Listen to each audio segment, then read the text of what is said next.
بسم اللہ الرحمن الرحیم dear readers, welcome to Urdu novel archives. کیسے ہیں آپ سب؟ میں ہوں آپ کی ہوسٹ ایمی، اور آج ہم کرنے جا رہے ہیں ناول قلب زر ایپیسوڈ 29 کی ریڈنگ۔ فرسٹ آف آل، اگر آپ ہمارے چینل پر نیو ہیں تو سب سے پہلے ہمارے چینل کو سبسکرائب کر لیں اور بیل آئیکن کو لازماً پریس کر لیجیے گا تاکہ آنے والی ہر ویڈیو کا نوٹیفیکیشن آپ کو بر وقت پہنچ سکے۔ تو بغیر کسی دیری کے شروع کرتے ہیں ہمارے ناول کو۔ کیا؟ نو وے! میاں عمر کا میسج پڑھتے چیخی تھی۔ اس کے اچانک چیخنے پر ایمان، جو آرام سے بیٹھی پستہ کھا رہی تھی، اچانک سے چونکی۔ کیا ہوا؟ اس نے میاں کو دیکھتے پریشانی سے پوچھا تھا۔ وہ یہاں آ رہے ہیں۔ کون؟ میاں کی بخلاہٹ ایک دم سے بڑھتے دیکھ ایمان نے پوچھا تھا۔ تمہارا شوہر اور کون؟ پکچر بھیجی تھی تو اب کہہ رہے ہیں میں یہاں آ رہا ہوں، کمرہ خالی کرواؤں؟ تم سے ملنا ہے انہیں۔ کیا؟ میاں کی بات پر ایمان تو ایک دم سے گھبراتی اٹھ کھڑی ہوئی تھی۔ تم ان سے کہو نہیں آ سکتے، ایسے کیسے آئیں گے؟ اگر کسی نے دیکھ لیا تو؟ ایمان پریشانی کے عالم میں اپنی جگہ سے اٹھتی اونچی آواز میں بولی تھی۔ وہ کہہ رہے ہیں کھڑکی کے راستے آؤں گا اور ساری رات ایمان کے ساتھ گزاروں گا، باقی کا سارا ملبہ مجھ پر ڈال دیا ہے کہ میں خیال رکھوں۔ میں کیسے خیال رکھوں گی یار؟ میاں خود بھی ایمان کو عمر کا بھیجا میسج سناتی پریشان ہو گئی تھی۔ دونوں کی بخلاہٹ عروج پر تھی۔ نہیں نا، اگر کسی کو پتہ چل گیا تو؟ تم روکو انہیں کسی طریقے۔ ایمان انگلیاں مروڑتے پریشانی سے بولی تھی۔ فون پاور آف آ رہا ہے، وہ تو کال بھی نہیں اٹھا رہے۔ اوف، ساری غلطی میری ہے، تصویر بھیجنی ہی نہیں چاہیے تھی۔ اب اگر تمہاری ساس کی ساس کو پتہ چل گیا نا کہ ان کے پوتے کا کہ وہ یہاں ہے، یا کسی نے دیکھ لیا تو پھر؟ میاں نے بخلاہٹ کے مارے چھوٹی سی بالکنی میں چکر کاٹتے بولی جا رہی تھی کہ اچانک سے ان ایمان کی گاڑی گھر کے گراج میں تیزی سے رکتی دکھائی دی تھی۔ یعنی وہ گھر آ چکا تھا۔ اتنی جلدی؟ ایمان منہ میں بڑبڑائی تھی۔ اب وہ یہیں آئیں گے؟ میاں بھی گاڑی کو دیکھتے منمنائی تھی۔ وہ دونوں تو آنکھیں پھاڑے ساکن سی عمر کی سیاہ ویئٹ کو دیکھی جا رہی تھی، جو بنا ہارن دیے سکون کے ساتھ گھر کے بڑے سے گراج میں آ کر ٹھہر گئی تھی۔ ایمان اور میاں یکٹک اسی منظر پر نظریں ٹکائے ہاتھ بالکنی کے جنگلے پر رکھے ایک ہی انداز سے دیکھ رہی تھیں۔ دونوں کے چہروں کی رنگت اڑی ہوئی تھی۔ وہ دونوں ہی حیران و پریشان سی کھڑی تھیں۔ اب کوئی نہیں روک سکتا انہیں، 11 ویسے ہی بج گئے ہیں۔ ایمان عمر کی گاڑی کو تاڑتے بولی تھی۔ گاڑی کی لائٹس بند ہوتے ہی ڈرائیونگ سیٹ کا ڈور کھلا تھا اور دولہے راجہ بے نیازی کے ساتھ گاڑی میں سے اترے تھے۔ عمر کو اتنے دنوں بعد ایک دم سے دیکھتے ایمان کی سانس پھولی تھی۔ دل کی دھڑکن مدم ہوتی بوجھل پڑی تھی۔ ہوا وہ دور ہی تھا، اندھیرے کے باعث چہرے بھی واضح نہیں تھا، مگر اس کی موجودگی کا احساس ہی ایمان کی اندرونی کیفیت میں ہلچل سی مچا گیا تھا۔ وہ بڑے ہی آرام سے بنا کسی کی پرواہ کیے سادہ سے گرے ٹریک سوٹ میں ملبوس، پیروں میں عام سی چپل پہنے حویلی کے داخلی دروازے کی جانب جانے کی بجائے لان کی جانب چلا آیا۔ حلیہ کہیں سے بھی اس بات کا پتہ نہیں دے رہا تھا کہ وہ دولہا ہے۔ شوکی کے پاس رکتے اس نے اشارے سے کوئی بات کہی، جس کے جواب میں شوکی نے ہاتھ قمیض کی جیب میں ڈالتے اسے ایک چابی نکال کر دی تھی۔ بدلے میں عمر نے بھی اس کے ہاتھ میں نوٹ تھمایا تھا۔ سارے منظر کو وہ دونوں اوپر بالکنی میں کھڑی بنا پلک جھپکے دیکھ رہی تھیں۔ اس بات سے تو کوئی شک نہیں بچا تھا کہ اس کے لان میں بڑھتے قدموں کی منزل ایمان کا کمرہ تھا، جہاں وہ اس وقت موجود تھی۔ ایمان اسے اپنے کمرے کی جانب سر جھکائے تیزی سے بڑھتا دیکھ مزید گھبرا گئی تھی۔ میاں چلو یہاں سے، اندر چلو۔ ایمان زبردستی میاں کا ہاتھ تھامتی اسے کمرے میں لے آئی تھی اور تیزی سے بکھلائے انداز میں بالکنی کی مرر وال گرل کو لاک کرتی آگے پردے گرا گئی تھی۔ عمر پرسکون انداز میں بادو ہلاتا چلتے ہوئے ایمان کے کمرے کی بالکنی کی سید میں آ رکا۔ اس نے سر اٹھا کر جانچتی نظروں سے اوپر دیکھا تھا۔ اس کے دیکھنے کا انداز بتا رہا تھا کہ وہ اوپر چڑھنے کے لیے راہ تلاش رہا ہے۔ بھائی، آپ یہاں کیا کر رہے ہیں؟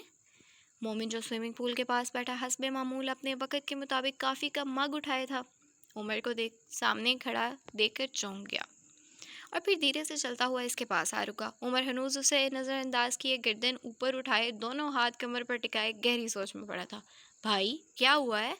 مومن نے ڈرتے ڈرتے عمر کے قریب آ کر سرگوشی کی تھی۔ ایسے سخت مزاج میں اسے دیکھنے کے بعد بات کرنا سراسر بے وقوفی تھی، پھر بھی مومن ہمت کرتا پوچھ ہی بیٹھا۔ اوپر جانا ہے، عمر نے مختصر سا جواب دیا تھا۔ نظریں ابھی بھی وہیں جمی تھیں۔ اللہ نہ کرے بھائی، کیسی باتیں کر رہے ہیں؟ ابھی آپ کی عمر تھوڑی ہے اوپر جانے کی، ابھی تو ہم نے آپ کی شادی کرنی ہے، رنگ برنگے بچے دیکھنے ہیں آپ کے۔ مومن بات کو اپنی عقل کے مطابق سمجھتا ابھی وہی جواب دے رہا تھا کہ اس کی زبان کو عمر کی 7 گوریوں نے بریک لگائی تھی. بیوقوف انسان، اتنا اوپر نہیں جانا، وہاں جانا ہے. عمر نے الفاظ چباتے اسے اوپر بالکنی کی طرف ہاتھ سے اشارہ کرتے بتایا تھا. اوہ، تو یوں کہیں نا، بھابھی پاس جانا ہے. یہ اوپر کیا ہوتا ہے؟ مومن عمر کی کیفیت دیکھتا شرارتی سا مسکرایا تھا. مدد کر سکتے ہو تو بتاؤ، ورنہ شکل گم کرو اپنی یہاں سے. عمر بیزاری سے مومن کو دیکھتے بولا تھا، جو فضول قسم کی باتوں میں اس کا وقت برباد کیے جا رہا تھا. کر سکتا ہوں. یہاں سے جانا مناسب نہیں. آپ روف ٹاپ پہ جا کر وہاں سے بالکنی میں کود جائیں. مومن نے اپنی طرف سے بڑا سیانہ مشورہ دیا تھا، جبکہ اس کی بات پر عمر کے باتیں پر گہرے بل پڑے تھے. آپ کی اطلاع کے لیے عرض ہے مومن کمال کہ میری اس گھر میں انٹری پر پابندی عائد ہے. ابھی پورے 11 نہیں بجے، اور جیسے ہی بج جائیں گے سب مجھ پر نظر رکھنا شروع کر دیں گے. اس لیے گھر کے اندر جانا خطرے سے خالی نہیں ہے. باہر سے ہی جگاڑ لگاؤ. عمر مومن کے کندھے پر بے تحانی میں کوہنی ٹکائے بولا. مومن تو منہ کھولے اپنے بھائی کی حرکت کو دیکھ رہا تھا. وہ انداز جس سے عمر کو سخت چڑ ہوتی تھی. اگر کبھی مومن غلطی سے ایسے کسی کے کندھے پر بازو جماتا تو عمر سے اس کی اچھی خاصی عزت افزائی ہو جاتی تھی، مگر آج خود اس کے کندھے پر لاپرواہی سے کوہنی ٹکائے پر سوچ انداز میں اوپر دیکھی جا رہا تھا. مومن کو تو جیسے بدلہ لینے کا خاص موقع اللہ کی طرف سے نصیب ہوا تھا. اسے عمر کے ماضی میں کہے الفاظ یاد آئے تھے جو یہی حرکت کرنے پر اسے سننے کو ملتے تھے. مومن نے آرام سے عمر کی کوہنی اپنے شانے سے ہٹاتے وہی الفاظ بلا جھجک پلٹا دیے. موقع ملا تھا، ضائع ہونے کیسے دے سکتا تھا وہ؟ بھائی، مہذب لوگ ایسے انداز میں کھڑے نہیں ہوتے. یہ کوہنی میرے کندھے سے ہٹا لیں پلیز. مومن کی بات پر عمر نے تیز نظروں سے اسے دیکھا تو وہ جواباً دانت نکالنے لگا. عمر تو بس جیسے میں گلا ہی کھنکار سکا تھا. مومن بھی اسے مزید شرمندہ کرنے کا ارادہ ترک کرتے مفید مشورہ دینے لگا. میری مانے بھائی تو کسی سیڑھی کا بندوبست کر لیں. ایسے میں چڑھنے کا مجھے تو کوئی راستہ دکھائی نہیں دے رہا. وہ دونوں گہری سوچ میں ڈوبے ارد گرد سے اوپر جانے کا راستہ تلاش رہے تھے کہ اچانک عمر کی نظر ایک کھجور کے درخت پر پڑی تھی، جو بلندی میں اس کمرے کی بالکنی کے شیڈ کے برابر تھا. وہاں سے اندر کودنا انتہائی آسان تھا. یہ پکڑو، میں اوپر جاؤں گا، تم یہاں سے پھینک دینا، میں کیچ کر لوں گا. عمر اپنا فون، چابی اور والیٹ اپنی پاکٹ سے نکالتا مومن کی ہتھیلی پر رکھ گیا تھا، جبکہ مومن تو اسے سوالیہ نظروں سے دیکھی جا رہا تھا. اوپر جائیں گے کیسے؟ مومن کی سنجیدگی سے پوچھنے پر عمر نے آنکھوں سے اشارہ کیا تو وہ پیچھے مڑتا دیکھنے لگا. کیا؟ نہیں بھائی، کیا ہو گیا؟ کیوں لنگڑا دولہا بننا چاہ رہے ہیں؟ دیکھیں کوئی اور راستہ ڈھونڈ لیتے ہیں، یہ سیف نہیں ہے. مومن نے تیزی سے عمر کا بازو تھامتے اسے روکنا چاہا. ہاتھ پیچھے کرو اپنے. عمر نے سخت ناگواری سے اسے دیکھا تو مومن بے بسی سے فوراً ہاتھوں کی گرفت اس کے بازو پر چھوڑ گیا. دیکھتے ہی دیکھتے عمر اونچے لمبے کھجور کے درخت کی بلندیوں پر چڑھنے لگا تھا. اس کے چڑھنے کے انداز سے تو ایسا محسوس ہو رہا تھا جیسے وہ کوئی ایکسپرٹ ہو. 1 سے 2 لمبے قدم ناپتے وہ بڑی آسانی کے ساتھ فاصلہ طے کر رہا تھا. عمر کو بنا کسی مشکل کے سموتھلی چڑھتے دیکھ مومن کا دھیان اس کے والیٹ پر پڑا تھا. ایک شرارتی مسکان نے فوراً سے چہرے کا احاطہ کیا تھا. اب اگر میں یہ سارا سامان نہ پکڑتا تو ایسے اوپر چڑھتے ہوئے گر جاتا اور بھائی کا نقصان ہو جاتا. یعنی میں نے مدد کی ہے تو معاوضہ تو بنتا ہے. مومن خود ساتھ کریڈٹ لیتا ہوا بڑے حق سے عمر کا والیٹ کھولتا اس میں سے 5,000 کا نوٹ نکال چکا تھا. بھائی کی بے دہانی کا اس نے بھرپور فائدہ اٹھایا تھا. یہ کیا ہو رہا ہے؟ لکی بھی مومن کے پیچھے آتا ہکا بکا آنکھیں پھاڑے گردن اوپر اٹھائے عمر کو کھجور کے درخت پر چڑھتا دیکھنے لگا تھا. وہ مومن کو ہی ڈھونڈتا یہاں پر آیا تھا، مگر ادھر تو منظر ہی بدلا ہوا تھا. یہ بھائی اوپر کیا کر رہے ہیں؟ مومن کے مسکرا کر دیکھنے پر لکی نے حیرت سے پوچھا. عاشق اپنی محبوب سے ملنے جا رہا ہے. میں چلا ہوں کہ تم تک پہنچوں. ہر راستہ ہے میرا. چاہت کے سفر میں ہر مشکل جھیلنے کو تیار ہوں میں. دیکھ لے تو بھی دیکھ لے لکی، یہ ہوتا ہے محبت کرنے کا انجام. اسی لیے میرے بھائی تجھے کہتا ہوں تیری بس کی بات نہیں. وہ ٹھہرے ایجنٹ لوگ، ایسی کلا بازیاں لگانا ان کے لیے مشکل نہیں، پر تو اپنی جان کا حساب لگا. تو اگر فرش پر پھسل جائے تو بچنے کے چانسز 10% ہیں. یہ کرنا تو بہت دور کی بات ہے. اسی لیے کہتا ہوں تو ٹاپ کرتا جا بس. باقی شادی کرنے کے لیے ہم ہیں نا. مومن اس کے شانوں کے گرد بازو ڈالتے پہلے شعر پڑا، پھر اسے بڑے بھائی کی موجودہ زندگی کی مثال دکھا کر سمجھانے لگا. مومن لکی کو شادی کی سائیڈ ایفیکٹ بتا رہا تھا تاکہ کچھ دنوں سے جو اس نے ایک ہی رٹ لگا رہی تھی کہ اسے بھی شادی کرنی ہے، اسے جان چھڑوائی جا سکے. لکی تو عمر کی حالت دیکھ کر سچ میں شادی سے خوف زدہ ہو گیا تھا اور توبہ توبہ کرتے شادی سے صاف انکار کر گیا۔ مجھے نہیں کرنی ایسی شادی، دیکھو نا بھائی کو کیسے ہوتے جا رہے ہیں۔ لکی آنکھوں میں خوف لیے عمر کو دیکھتے بولا تھا جو تقریباً اپنی منزل تک پہنچ چکا تھا۔ ہاں نا دیکھو، اسی لیے تو کہہ رہا ہوں، دیکھو محبت نے بھائی کو بندر بنا دیا ہے، تم تو پہلے سے ہی بندر ہو، سوچو اگر تمہارا کیا ہوگا۔ مومن کی بات کا آغاز جہاں لکی کو پسند آیا تھا وہیں پر اختتام سنتے اس کے کان غصے سے لال ہو گئے تھے۔ اس نے گھور کر بھائی کو دیکھا۔ بھائی آپ بڑے ہیں، اس کا مطلب یہ نہیں کہ آپ مجھے بندر کہیں۔ لکی برا مان گیا تھا۔ اچھا نا میرا پیارا بھائی، ایسے نہیں ناراض ہوتے، وہ تو پیار سے بولا تھا۔ مومن اسے مکھن لگاتے بولا تھا۔ اپنی لمبی زبان تو اس سے سنبھالی نہیں جاتی تھی، مگر اب موقع سنبھال رہا تھا۔ ابھی تو اسے لکی کی ضرورت تھی۔ آج کے فنکشن میں وہ افریقہ کے گھنے جنگلات سے آئی سانولی لڑکی اسے تیار ہونے کے بعد پیاری لگنے لگی تھی۔ اب بس اس بات کا ادراک کرنا باقی تھا کہ مومن جناب اسے پسند کرنے لگے ہیں یا یہ واقعی ہی صرف دل لگی ہے۔ ایسی صورتحال میں اسے لکی کی ضرورت تھی، کیونکہ میاں تو جب سے گھر آئی تھی مومن کو دیکھنا گوارا نہیں کر رہی تھی، اور یہی وہ بات تھی جو مومن کو بے چین کر رہی تھی۔ میاں اس کی زندگی میں آنے والی پہلی لڑکی تھی جو اسے ایسے نظر انداز کر رہی تھی جیسے مومن کو اس نے دیکھا تک نہ ہو، ورنہ مومن کو تو شروع سے عادت تھی، اس کی پوری زندگی میں کوئی ایسی لڑکی نہیں آئی تھی جو اس کی جانب مائل نہ ہوتی۔ جہاں بھی جاتا ہر لڑکی اس پر نظر جما جاتی تھی۔ ایسے میں میاں کا نظر انداز کرنا اسے خاصا چبھ رہا تھا۔ اگر وہ خود بے انتہا خوبصورت ہوتی جیسے مومن سوچتا تھا تو پھر بھی یقین کرنا ممکن تھا کہ وہ اپنی خوبصورتی پر اترا رہی ہے، مگر حسن کے معاملے میں بھی اس کا مومن سے کوئی مقابلہ نہیں تھا۔ وہ ایک عام سی سادہ لڑکی تھی صرف مومن کی نظر میں۔ مجھے لگتا ہے نہیں آئیں گے، ورنہ اب تک پہنچ چکے ہوتے۔ میاں اور ایمان دونوں کمرے میں بند ہو کر بیٹھی تھیں۔ میاں تو بیڈ پر پریشان سی مسلسل بالکنی کی جانب دیکھے جا رہی تھی، جبکہ ایمان گہرے گہرے سانس لیتی کمرے میں چکر کاٹی جا رہی تھی۔ اب ایمان نے اتنا کہا ہی تھا کہ اس کی بالکنی کی جانب کسی کے چھلانگ لگانے کی آوازیں نہ سنائی دی تھی۔ ان دونوں کے دل بیک وقت حلق میں اٹکے تھے۔ یہ تو آ گئے، ہائے اللہ میاں، یہ تو سچ میں آ گئے۔ بیٹھ کر میرا منہ کیا دیکھ رہی ہو، اٹھو کچھ کرو۔ ایمان بکھلائے انداز میں چیخی تھی۔ میں کیا کروں، اب جو ہونا تھا وہ ہو گیا ہے، ویسے بھی تم نے لاک لگایا تھا تو اندر نہیں آ پائیں گے۔ میاں نے بیڈ سے اٹھتے 2 قدم آگے لیے اور اندھیرے میں عمر کے حالے کو دیکھتے ایمان سے مخاطب ہوئی۔ کھجور کے درخت اور بالکنی کے شیڈ کے درمیان تقریباً 5 فٹ کا فاصلہ تھا، جبکہ نیچے گہری زمین تھی۔ آر یا پار والا ہی حساب تھا، مگر عمر کمال کے لیے یہ پار ہی تھا۔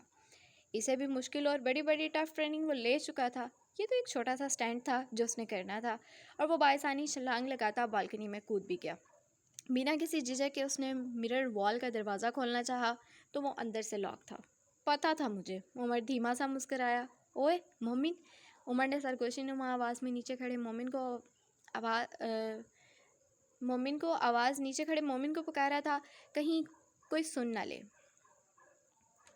اس کی پکار میں مومن نے سر اٹھا کر اسے دیکھا جو اپنی منزل پر پہنچ چکا تھا۔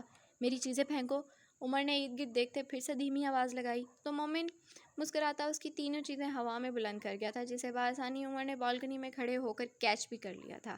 والیٹ اور فون پاکٹ میں ڈالتے عمر نے آرام سے ہاتھ میں پکڑی چابی دروازے میں لگاتے ہینڈل گھمایا تو کمرے کا گلاس وال کا دروازہ کھلتا چلا گیا۔ دروازہ کھلنے پر ایمان کا دل ایک دم بند ہو کر تیزی سے دھڑکا تھا۔ میاں تو منہ کھولے عمر کا دیدہ دلیری کو دیکھ رہی تھی، جو نیم تاریک کمرے میں بڑے آرام سے داخل ہو گیا تھا بنا کسی ڈر کے۔ کمرے میں داخل ہوتے ہی اس کی سب سے پہلی نظر میاں پر پڑی، جو سامنے ہی منہ کھولے کسی پتلے کی مانند کھڑی تھی۔ اس کی حالت کو دیکھتے عمر نے بمشکل اپنی مسکراہٹ چھپائی تھی۔ ایمان کہاں ہے؟ عمر نے ایک نظر پورے کمرے میں دوڑاتے میاں سے پوچھا تو وہ بے ساختہ میاں کی نظر ایمان پر پڑی۔ عمر نے بھی اس کی نظروں کے تعاقب میں دیکھا تھا۔ گلاس وال کے پردے کے پیچھے چھپی وہ تھوڑا سا اپنا منہ باہر نکالے سہمی سی نگاہوں سے عمر کو دیکھ رہی تھی۔ عمر تو جہاں تھا وہیں پر جم گیا، ہلنا چاہا مگر ہل نہ پایا۔ میں باہر جا کر دھیان رکھتی ہوں کوئی آ نہ جائے۔ میاں خود کو کباب میں ہڈی سمجھتی وہاں سے 9-2-11 ہو گئی۔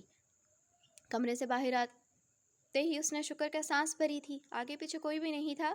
ابھی وہ وہیں پر ہی کھڑی تھی کہ اسے اپنے پیچھے سے گلا کھنکھارنے کی آواز سنائی دی۔ میاں نے مڑ کر دیکھا تو مومن اپنی بادشاہ کھلائے اسی کو دیکھ رہا تھا۔ اول درجے کا بے شرم ہے، میاں نے اس سے نظریں موڑتے دل میں سوچا تھا، جبکہ اسے نظریں پڑنے پر مومن کی مسکراہٹ سختی میں بدلی تھی۔ یہاں کیا کر رہی ہیں آپ؟ بات کا آغاز مومن نے ہی دل بڑا کرتے کیا تھا۔ نن آف یور بزنس، میاں نے سختی سے گھورتے منہ پر جواب دیا تھا۔ بد اخلاق، مومن نے صرف دل میں ہی سوچا تھا اگر اسے کہہ دیتا تو اسے بہتر وہی بتا سکتی تھی کہ بد اخلاقی ہوتی کیا ہے، مگر اپنی اس قدر تذلیل پر اس کا چہرہ شدید سرخ پڑ گیا تھا۔ محترمہ، میرا بھائی اندر موجود ہے اور مجھے اس کی حفاظت کرنی ہے، اسی لیے یہاں سے چلتی بنو، مومن نے لیے دیے انداز میں اس بار کہا تھا۔ محترم، میری بہن اندر ہے اور مجھے بھی اس کی حفاظت کرنی ہے، اسی لیے تم یہاں سے چلتے بنو۔ میاں نے بھی اس کا وار اسی پر ہی پلٹا دیا۔ مومن تو اس کے جواب پر اپنا سا منہ لے کر رہ گیا تھا۔ ویسے آپ پیاری لگ رہی تھیں آج، ماشاءاللہ، مومن نے بے ساختہ تعریف کی تھی۔ اسے وہ نہیں سمجھ آ رہی تھی کہ اتنی تذلیل کے بعد آخر وہ کیسے اس کے ساتھ اچھا رویہ رکھے ہوئے تھا اور بلا وجہ چپکو انسان بن رہا تھا۔ جی شکریہ، گورا رنگ کرنے والے انجیکشن لگوائے ہیں میں نے۔ میاں نے اسے دیکھتے بھرپور طنز کیا تھا۔ مومن اس کی بات پر سمجھ چکا تھا کہ وہ گاڑی میں کہی جانے والی بات اسے یاد دلا گئی ہے۔ دیکھیں، اس دن جو بھی ہوا میں نے کہا اس کے لیے سوری، میں بہت شرمندہ ہوں۔ مومن نے سر جھکاتے حقیقتاً معافی مانگی تھی۔ اٹس اوکے، انسان اپنی سوچ کے مطابق ہی بات کر سکتا ہے۔ اب اگر آپ نے سوچ اتنی چھوٹی رکھی ہے تو اس میں آپ کا بھلا کیا قصور؟ میاں بنا کوئی قرض رکھے عدلے کا بدلہ لٹا رہی تھی۔ دیکھو لڑکی، زیادہ خود کو مونا لیزا سمجھنے کی ضرورت نہیں ہے۔ اگر ایک ہینڈسم لڑکا تمیز سے بات کر رہا ہے تو تمہارا بھی فرض بنتا ہے کہ انسانوں کی طرح جواب دو۔ ہاں، لیکن اگر انسان ہوگی تو انسانوں کی طرح جواب دو گی نا۔ بالکل درست کہا، میں تو افریقہ کے گھنے جنگلات سے آئی کوئی ہتھنی ہوں نا۔ میاں اس کی بات کاٹتی درمیان میں ہی بولی تھی۔ ہتھنی؟ مومن ساری بات کو نظر انداز کرتا لفظ ہتھنی پر اٹکا تھا۔ ظاہر ہے اب فیمیل ہوں تو ہاتھی تو نہیں کہوں گی نا، ہتھنی ہی کہوں گی۔ پھر میاں اسے اپنی بات کا وضاحت کرتے بولی تھی۔ ہاں یہ تو ہے، مومن نے بلا کسی جھجک کے اسی بات سے اتفاق کیا تھا۔ وہ دونوں ہی انتہائی عجیب سے تھے۔ ابھی تھوڑی دیر پہلے ان کا بس نہیں چل رہا تھا کہ ایک دوسرے کا گلا دبا دیتے، اور اب وہ دونوں ہتھنی والی بات پر اتفاق کرتے خاموشی سے ایسے کھڑے تھے جیسے گہرے دوستوں۔ میں نا، عمر اسے دیکھتے عجیب سی سرگوشی نما آواز میں بولا تھا۔ اس کی آواز میں کچھ تھا، کچھ ایسا جو ایمان کے حواس سے ایک دم سے شل ہو گئے تھے۔ میں نا باہر آؤ، عمر نے اسے بے انتہا نرم لہجے میں پھر سے پکارا۔ وہ ایک پل کو بھی ایمان سے نظریں نہیں ہٹا پا رہا تھا، اگرچہ وہ پردوں کی آڑ میں چھپی صرف آدھے چہرے کا ہی دیدار کروا رہی تھی، مگر اس کی صرف موجودگی ہی اپنے پاس محسوس کرتے عمر کی روح تک سکون اترا تھا۔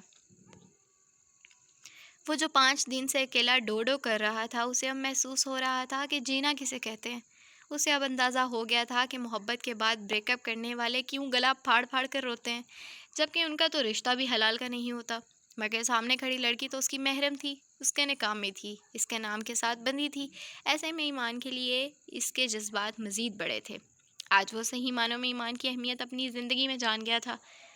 اسے یہ تو معلوم تھا کہ ایمان کی غیر موجودگی میں اسے بے چینی محسوس ہو رہی تھی، مگر اسے یہ ابھی پتہ چلا تھا کہ اس کی موجودگی میں وہ کیسا محسوس کرتا ہے۔ وہ ہنوزت سے دیکھے جا رہا تھا۔ ایمان باہر آؤ، عمر پھر سے اسی لہجے میں اسے پکارا تھا، مگر وہ لڑکی تو نہ جانے اس کے لیے کون سا امتحان بنی ہوئی تھی۔ نہیں، آپ جائیں۔ جواب صاف انکار میں آیا تھا۔ اس کے انکار کرنے پر عمر ہوش کی دنیا میں واپس لوٹا تھا۔ میں نا یار باہر آؤ، مجھے تمہیں اس ڈریس میں دیکھنا ہے، عمر نے بے بسی سے کہا تھا۔ نہیں آپ جائیں، نہیں آپ جائیں یہاں سے۔ جواب جوں کا توں تھا۔ تمہیں کیا لگتا ہے اس نازک سے پردے سے خود کو ڈھانپ کر مجھ سے بچا سکتی ہو؟ عمر نے آئی برو اچکا کر اسے سادہ سے انداز میں پوچھا تھا۔ آپ جائیں، ایمان نے بے ڈھیٹوں کی طرح ایک ہی جواب دہرایا۔ یہ کیا آپ جائیں کی رٹ لگا رکھی ہے؟ شادی والے دن میرے پاس ہی آنا ہے، پھر میں بھی کہوں گا بیگم آپ جائیں۔ عمر نے ایسے انداز میں نقل اتارتے کہا کہ ایمان کی ہنسی چھوٹ گئی تھی۔ وہ دن بدن بدل رہا تھا، مزاح اس کے مزاج کا حصہ نہیں تھا، مگر اب اس کی ہر بات کا انداز ایسا ہوتا کہ مقابل کو ہنسی آ جاتی۔ اب نہ جانے یہ ہنسی اس کی بات پر آتی تھی یا پھر اس کے بدلے انداز پر۔ ایمان کو ہنستا دیکھ عمر نے بے ساختہ اس کی طرف قدم بڑھائے تھے۔ آپ جائیں، ایمان تقریباً چلائی تھی، جبکہ ایمان کے منہ سے پھر سے وہی الفاظ سنتے عمر اور تیزی سے اس کی جانب بڑھا اور ایک ہی جھٹکے سے دونوں کے بیچ کے پردے ہٹا دیے۔ ایمان تو اس کی اس حرکت پر صرف کانپ ہی سکی تھی۔ عمر دم بہت سا اسے دیکھ رہا تھا۔ وہ زبان سے اس کی تعریف کرنا چاہ رہا تھا، مگر نہ کر پایا۔ زبان تو جیسے ایمان کے حسن کے آگے تالو سے چپک گئی تھی۔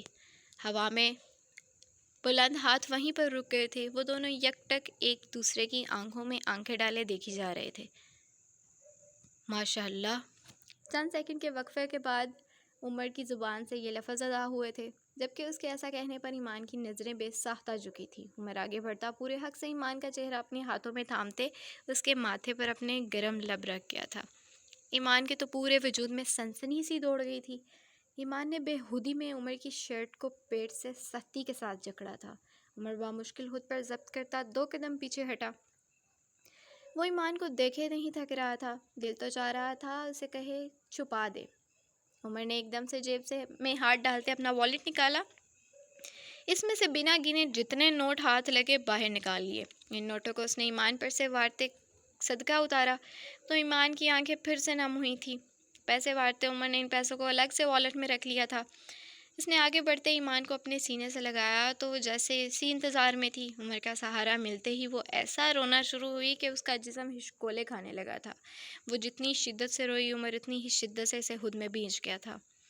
اتنا تو وہ باقی سب کے سامنے نہیں روئی تھی جتنا اسے عمر کو دیکھ کر رونا آیا تھا۔ وہ ذوف کے ساتھ آوازیں بلند رو رہی تھی۔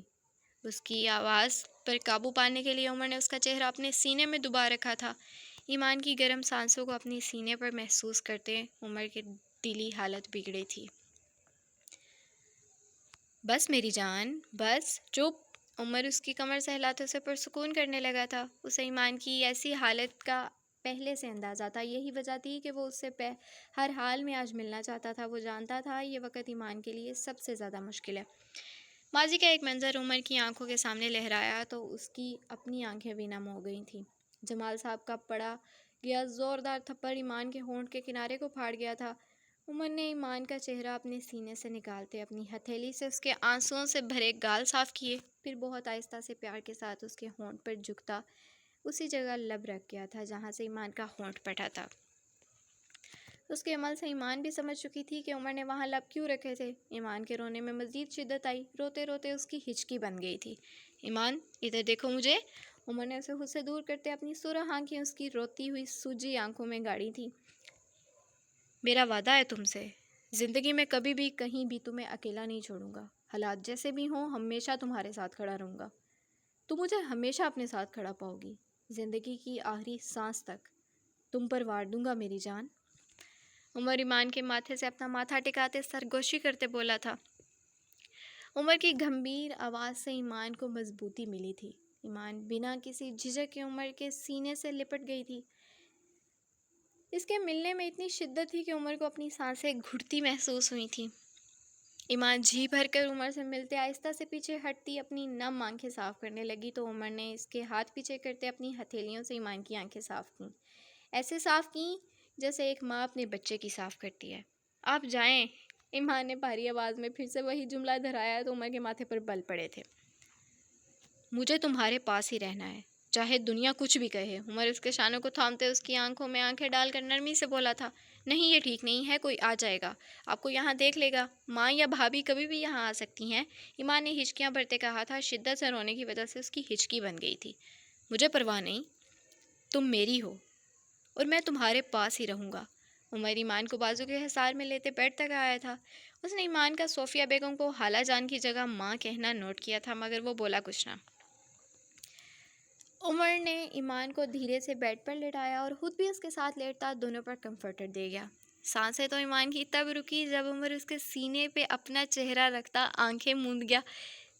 سانس لو۔ عمر نے گھمبیر آواز میں اسی پوزیشن میں لیٹے آنکھیں بند کیے ہی ایمان سے کہا تو ایمان فوراً سے کوشش کرتی تیز تیز سانس بھرنے لگی تھی مگر چاہ کر بھی کھل کر سانس نہ لے پائی۔ تمہاری سانسوں کی آہٹ مجھے سکون دے رہی ہے ایمان۔ عمر نے ایمان کا ہاتھ پکڑتے اپنے سر پر رکھا تھا، سیدھی سی نشانی تھی جسے ایمان سمجھتے اس کے بالوں میں انگلیاں چلانے لگی۔ عمر کے دل میں ایک سکون کی لہر اٹھی تھی جو پورے وجود کو ہلکا محسوس کروانے لگی تھی۔ عمر کا چہرہ ایمان کو اپنے سینے پہ دہکتا محسوس ہو رہا تھا، اس کی سانسیں تو اتھل پتھل ہو چکی تھیں۔ عمر نے لیٹے لیٹے ہی گردن اٹھا کر ایمان کے چہرے کی جانب دیکھا تھا جو اپنے دونوں لب ایک دوسرے میں دبائے سرخ پڑتے چہرے کے ساتھ عمر کو دیکھ رہی تھی۔ ابھی عمر اسے کچھ کہتا کہ اچانک سے کمرے کا دروازہ کھلا تھا۔ اور صوفیہ بیگم، بی بی شیری اور بیزا نے ایک ساتھ کمرے میں داخل ہوئی تھی۔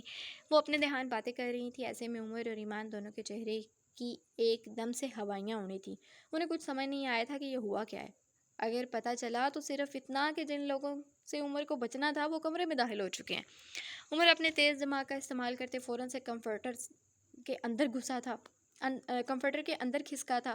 عمر نے پھرتی سے ایمان کے گھٹنے اوپر اٹھاتے ہوئے اس کی ٹانگوں میں اپنی ٹانگیں ایسے الجھائی تھی کہ دیکھنے والے کو محسوس نہ ہو یہاں دو فرد لیٹے ہیں۔ اپنا سر عمر ایمان کے پیٹ کے ساتھ جوڑے اس سے چپک کر کمفرٹر کے اندر لیٹ گیا تھا، جبکہ ایمان کی تو رہی صحیح حالت بھی بگڑ گئی تھی۔ عمر کے لب ایمان کو اپنے پیٹ کے ساتھ مس ہوتے محسوس ہوئے تھے۔ وہ خود پر کمفرٹر درست کرتی جلدی سے چہرے پر ہاتھ پھیرتی تاثرات نارمل کرنے لگی تھی۔ میں نے تو کہا تھا، پہلے ہی کہا تھا تم سے، یہ سب ہو جاتا ہے ایسے کاموں میں۔ مجھے تو وہ لڑکی ایک آنکھ نہیں باتی تھی۔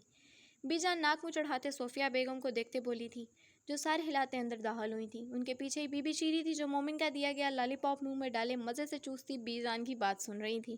ایمان تو انہیں دیکھ کر اسٹیچو ہو کر بیٹھ گئی تھی۔ ان تینوں خواتین کے پیچھے ہی مومن اور میاں بھی کھڑے ایمان کو اڑی رنگت سے دیکھ رہے تھے۔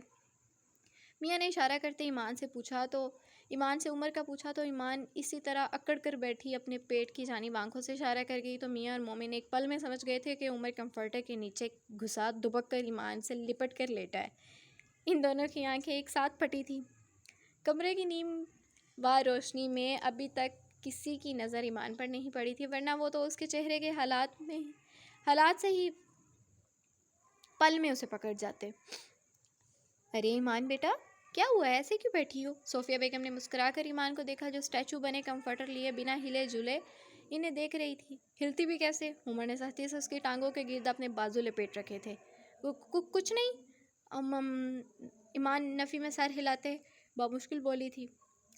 ایمان تو اپنی ایک دم سے مخاطب کیے جانے پر جہاں کانپی تھی، وہیں عمر کی ہوا بھی مزید ٹائٹ ہوئی تھی۔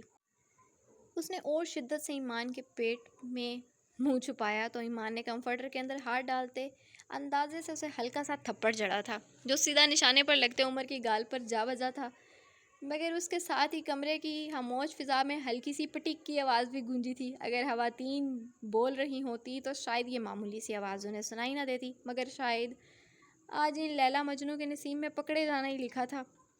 یہ آواز کہاں سے آئی ہے؟ بیجا نے ارد گرد دیکھتے پوچھا تھا۔ میں نے کی ہے، یہ دیکھے نا، مچھر آ گیا تھا تو ہاتھ پر بیٹھا، میں نے اوپر سے دوسرا ہاتھ دے مارا اور اس کی آواز تھی۔ مومن جلدی سے ایک ہی سانس میں بولا تھا۔ تم ابھی یہیں کھڑے ہو؟ جاؤ یہاں سے، صوفیہ بیگم نے اسے گھورتے دیکھ کر کہا تھا۔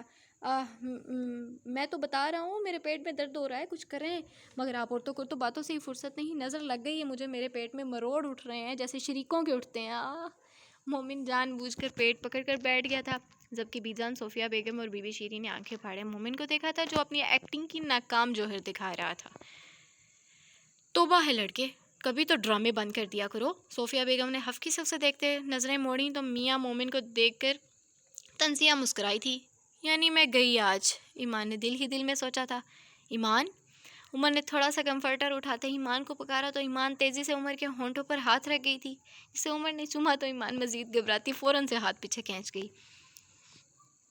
ایک تو پہلے سے ہی اس کی سانسیں اٹکی ہوئی تھیں، اوپر سے عمر اتنی مصیبت میں ہونے کے باوجود بھی شرارتیں کرنے سے باز نہیں آ رہا تھا۔ کبھی اس کے پیٹ پر گدگدی کرتا تو کبھی وہیں اپنے نرم لب رکھ دیتا، کبھی اس کی ٹانگوں پر اپنا نام لکھتا تو کبھی چٹکی کاٹ دیتا، کبھی جوش چڑھتا تو اپنا چہرہ شدت سے اس کے پیٹ پر رگڑنے لگتا۔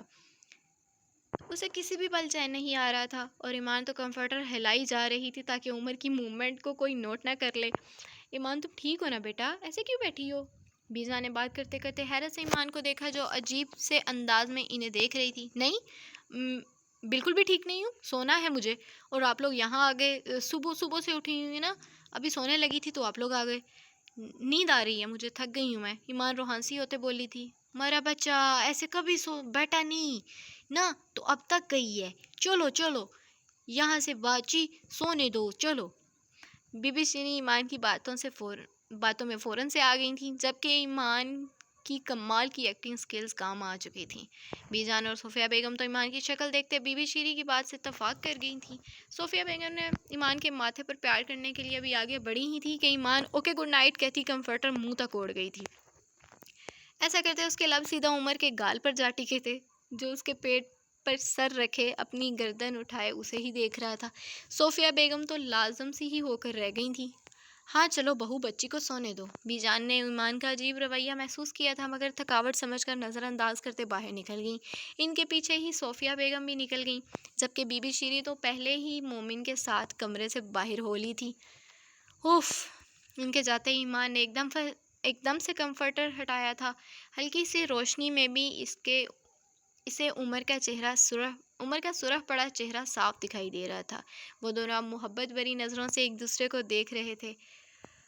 عمر تو ویسے ہی لیٹا بڑے مان سے ایمان کو دیکھ رہا تھا، جبکہ ایمان تو اس کے لپٹنے کے انداز دیکھ کر بے ساختہ ہنسنے لگی تھی، جو اس کے پیٹ کے سائیڈ پر منہ چھپائے کسی چھوٹے بچے کی طرح اس کی ٹانگوں کی ٹانگیں لپیٹے سنگڑ کر لیٹا تھا۔ جی تو ناظرین، یہ تھی ہماری آج کی ایپیسوڈ۔ ہوپ سو آپ لوگوں کو پسند آئی ہوگی، اینڈ اس ایپیسوڈ کے بعد دھماکہ ہونے والا ہے۔ انشاءاللہ آپ لوگوں کو دھماکہ بھی پسند آئے گا، یعنی کہ یہ وہ ایپیسوڈ ہے جس کا سب نے بے صبری سے انتظار کیا تھا۔ فائنلی عمر جو ہے وہ ایمان کو پراپر وے میں پرپوز کرنے جا رہا ہے، اس کو پرپوز کرے گا پراپرلی اس کی خواہش کے مطابق۔ تو دیکھتے ہیں اس کا پرپوزل کیسا ہوتا ہے اور وہ ایمان کو کیسے پرپوز کرتا ہے، اسے آئی لو یو کیسے کہتا ہے۔ یہ سننے کے لیے تو ہم سارے بے چین تھے۔ تو تب تک کے لیے اپنا خیال رکھیے گا، ملتے ہیں نیکسٹ ایپیسوڈ میں، اور لائک کمنٹ اینڈ شیئر ضرور کیجیے گا، ٹھیک ہے؟ مجھے بھی محنت کا پھل چاہیے ہوتا ہے بھائی، لکھنے کے لیے تو سارے ڈیمانڈس کر لیتے ہو لیکن میری ریکوائرمنٹس کوئی پوری نہیں کرتا، تو پھر میں کیسے موٹیویشن کے ساتھ لکھوں؟